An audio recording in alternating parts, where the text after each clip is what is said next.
শেষ করে দিলাম।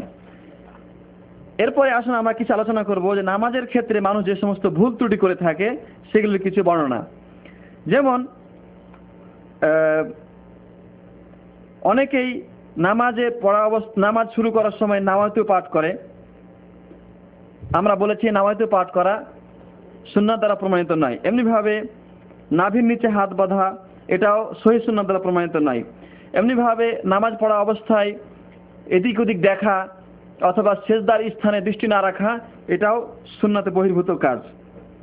বরং কেউ যদি নামাজ পড়া অবস্থায় উপরের দিকে দৃষ্টিপাত করে, তার সম্পর্কে হাদিসে বলা হয়েছে যে কি হয়েছে, কিছু লোকের তারা সালাতরত অবস্থায় আকাশের দিকে দৃষ্টিপাত করে। তারপর তিনি তাদের ব্যাপারে কঠোর শব্দ ব্যবহার করে বলেছেন যে তারা এ থেকে বিরত হবে, অন্যথা আল্লাহ তাদের দৃষ্টিশক্তি ছিনিয়ে নেবেন। এই হাদিসটি বুখারী মুসলিমে বর্ণিত হয়েছে। আর নামাজ অবস্থায় এদিক ওদিক দৃষ্টিপাত করা, এটা শয়তান বান্দার নামাজ থেকে কিছু ছিনিয়ে নেয়। শয়তান বান্দার নামাজ থেকে ছিনিয়ে নেয়, সুতরাং দৃষ্টিপাত করা এটা উচিত নয়। এটাও বুখারী শরীফের হাদিস। আচ্ছা, অনেকেই, একটা গুরুত্বপূর্ণ কথা, অনেকে তাকবীর, কোরআন তেলাওয়াত বা সালাতের অন্যান্য দোয়ার সময় ঠোঁট না নাড়িয়ে শুধু মুখে মুখে মনে মনে এগুলি উচ্চারণ বা পড়ে থাকে। এগুলির মাধ্যমে নামাজ হবে না। ইমাম নববী রহমতুল্লাহ আলাইহি বলেছেন, ইমাম ছাড়া অন্য সবার জন্য সুন্নাত হচ্ছে সবকিছু চুপে চুপে পাঠ করা। চুপে চুপে বলার সর্বনিম্ন সীমা হচ্ছে নিজেকে শোনানো, ঠোঁট নাড়া। যেমন এক্ষেত্রে কিরাত পাঠ, তাকবীর পাঠ করা, রুকু, সিজদা, তাসবিহ ইত্যাদি। কেননা ঠোঁট না নাড়ালে সেটা পড়ায় হয় না। কারণ আরবিতে এমন অক্ষর রয়েছে যেগুলি ঠোঁটের সাথে সম্পৃক্ত, জিহ্বার সাথে সম্পৃক্ত।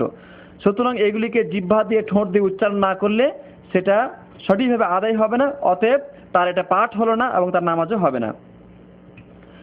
অনেকেই সানা পাঠ না করে, আউযুবিল্লাহ পাঠ না করে সরাসরি বিসমিল্লাহ পড়ে সূরা ফাতিহা শুরু করে দেয়। এটা সুন্নাত বহির্ভূত।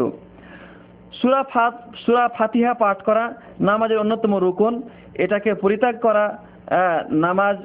পরিত্যাগ করলে নামাজ বিশুদ্ধ হবে না, বরং হাদিসে নামাজ অসম্পূর্ণ বা ত্রুটিপূর্ণ বলে উল্লেখ করা হয়েছে।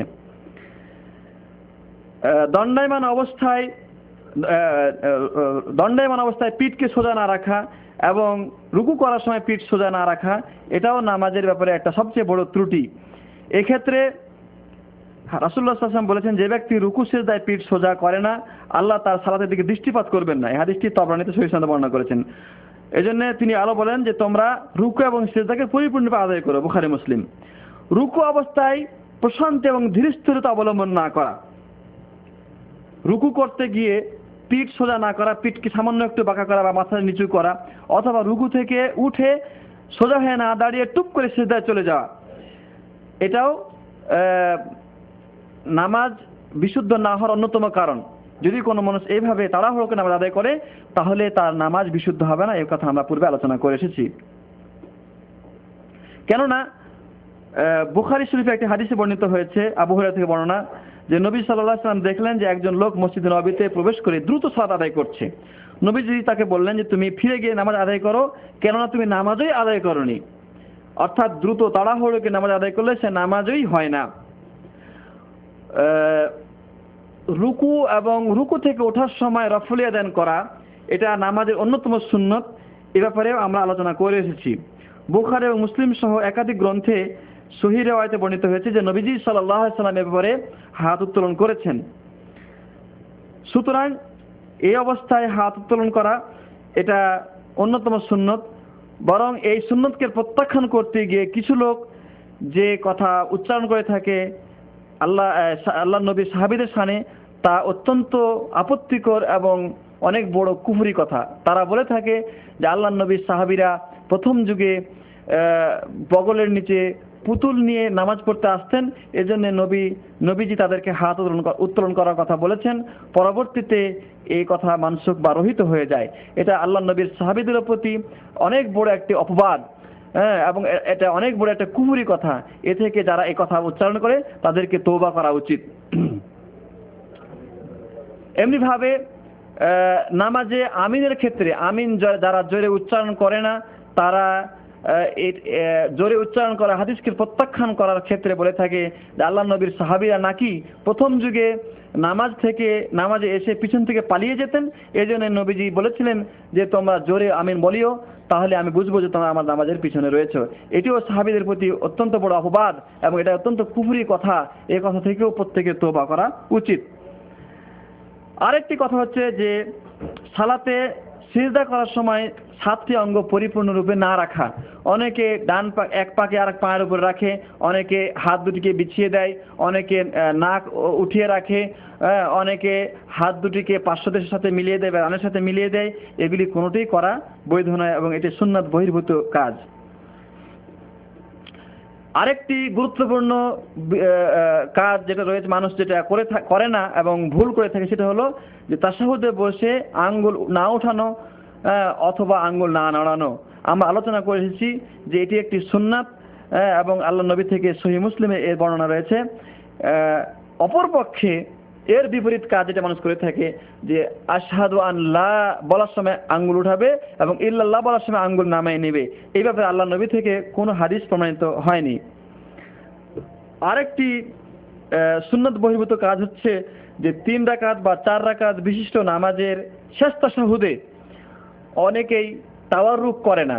তাওয়াররুক মানে যেটা ডান পাকে খাড়া করে রেখে বাম পা ডান পায়ের নিচে দিয়ে বের করে দিয়ে নিতম্ব মাটিতে রেখে তার উপরে বসা, এই কাজটা অনেকেই করে না। এই সুন্নাতকে পালন করা উচিত, কারণ এই ব্যাপারে বুখারী শরীফে সুস্পষ্ট বর্ণনা এসেছে আবু হুমায়দ আল সাঈদী রাদিয়াল্লাহু আনহু থেকে। অনেকে সালাম ফেরার সময় ডান দিকে বাম দিকে সালাম ফেরার সময় মাথা ঝাঁকা দেয়, এভাবে আসসালামু আলাইকুম মাথা ঝাঁকা দেয়, এভাবে মাথা ঝাঁকা দেয়। এটাও সুন্নাত বহির্ভূত কাজ। বরং সালাম দেওয়ার সময় শুধুমাত্র ডান দিকে মাথা ঘোরাবে এবং বাম দিকে মাথা ঘোরাবে।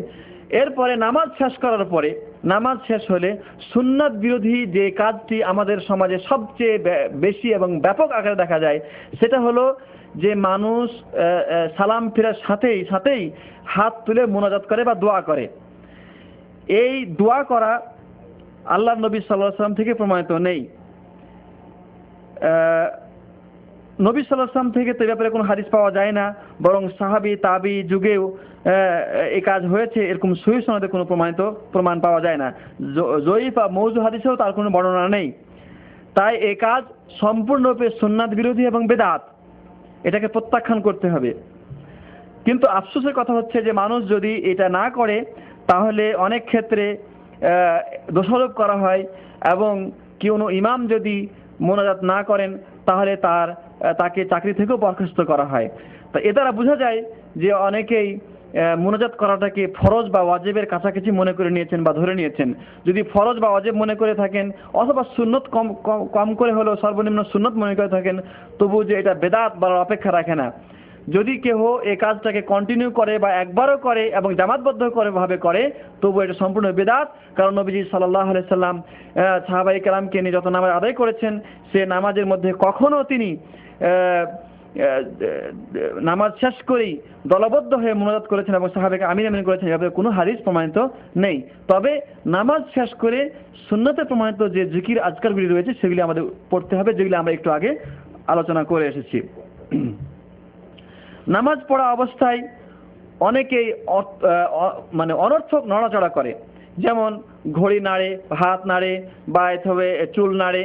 এই অতিরিক্ত নাড়াচড়া করলে নামাজ বাতিল হয়ে যায়। তবে প্রয়োজনীয় নাড়াচড়া, যেমন ডাইনে বায়ে যদি কাতার ফাঁকা হয়ে যায় তাহলে সেক্ষেত্রে কাতারকে পূর্ণ করার জন্য একটু হেঁটে যাওয়া বা সামনের দিকে কাতার ফাঁকা হয়ে গেলে সেখানে হেঁটে যাওয়া, এটা অত্যন্ত জরুরি। এমনিভাবে যদি শরীরে কোনো স্থানে চুলকানো দরকার পড়ে তাহলে সেটাকে একাধবার এই চুলকানো বৈধ রয়েছে।